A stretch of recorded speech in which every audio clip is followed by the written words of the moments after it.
Hello, my name is Carlos Alvarado. This is MPA 510, Week 2. Quick overview. We're first going to talk about Max Weber, then Leonard D White, Frederick Taylor, and Mary Parker Fallet.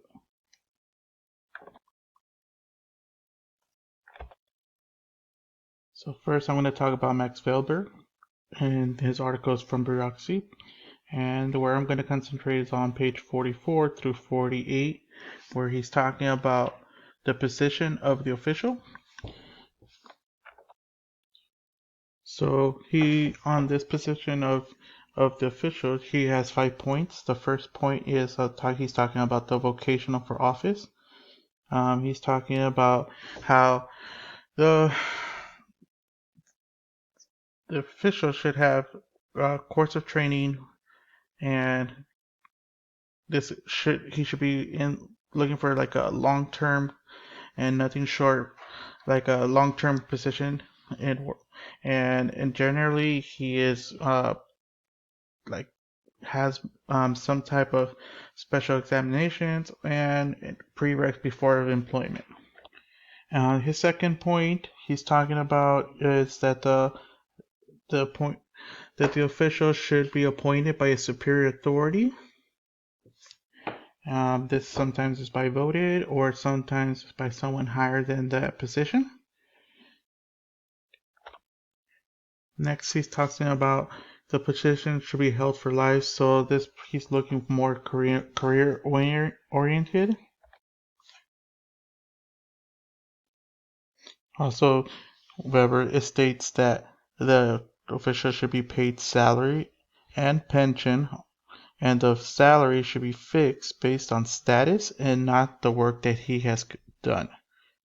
And also, the last one, he talks about set for career. When he's talking about that, he's talking about either they are moving through the ranks, like getting promoted, or if not getting promoted with between offices, but also moving on up with salary.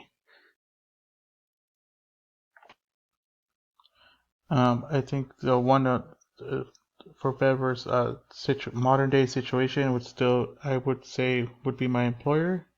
I work for Los Angeles County. They do have officials that are appointed. They try to get us to be more of a career, and they also do pay us based on a fixed salary and not based on the work that gets completed or the work that we do. And also, as much as I would love to say that there's still a pension if you were hired after a certain year, that's not. It's there, but it's not company based. Like it's a employee based pension, so it's not as good as how it used to be, where these workers used to get paid their full salary after they retired, and they do promote try to get promotions within and move and increasing people's salary. They do have pay scales that you do move on up.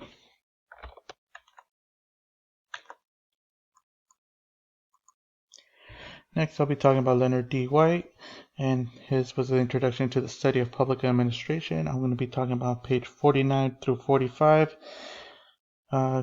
Mr. White talks about the essential unity in the process of administration. He's kind of talking about that most cities, states, and federal departments in the federal are all run about the same. There might be some differences based on, like, for example, Democratic or Republican ran city, but for the most part, they all ran like mayor. Like, for example, cities would be mayor, city council, city manager. So there's kind of uniformity depending between all the cities and states, and there's not a much of a difference besides the people that are running it. Okay. And modern day situation would be, just for example, Los Angeles City, and I mean the small cities here around Los Angeles. Like, next, we're gonna talk about.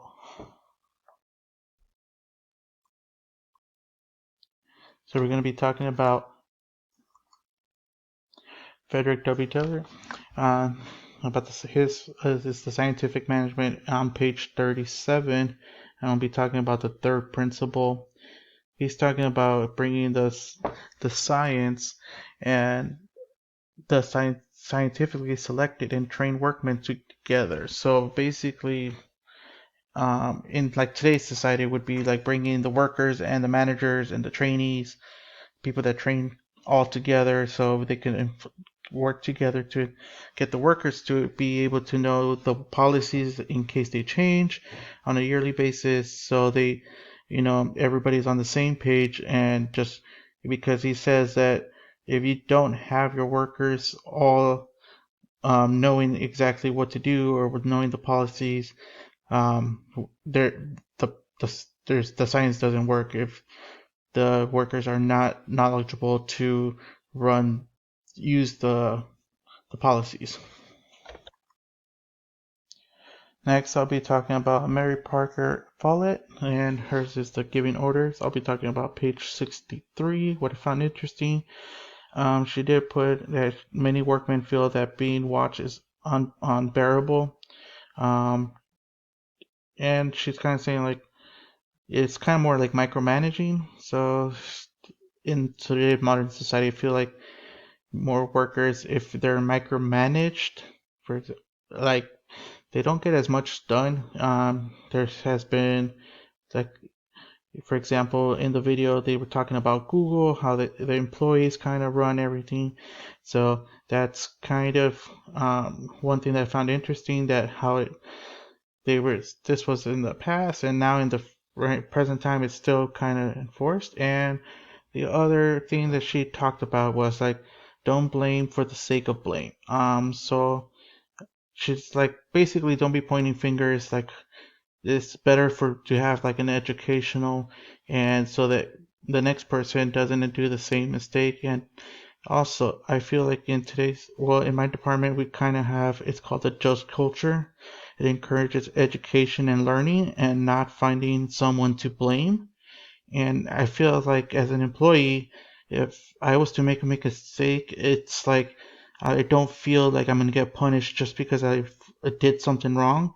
Instead, they're going to teach me, so in the future I won't make that mistake, or someone else would make that mistake. So it's more of an educational, and it puts less pressure on the workers to feel like if you mess up, you're going to get fired. And that's how and I would just like to thank you guys for watching, and have a good one.